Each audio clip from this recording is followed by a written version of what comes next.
అమ్మా చందనమే పూసిన ఒళ్ళు చూడు, ఇక్కడ మాకు సింహవాహనం పైన అమ్మవారు వెలిశారు కాబట్టి ఈ క్షణం నుంచి ఆ తల్లికి విజయదుర్గాదేవి అని నామకరణం.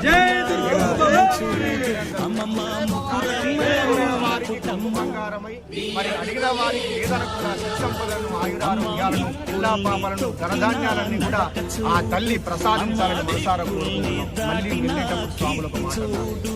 విజయవాడలో ఉన్నటువంటి కనకదుర్గాదేవి యొక్క దేవాలయం ఎంత ప్రాముఖ్యత ఉందో, మీ ముల్కల్ల గ్రామంలో వెలిసినటువంటి అమ్మవారు కూడా అంత ప్రాముఖ్యత ఉంది. ఆ తల్లి అనుగ్రహించినటువంటి విధంగా అంత శక్తిని ఆ అమ్మవారు ప్రసాదిస్తున్నారని చెప్పడం జరిగింది.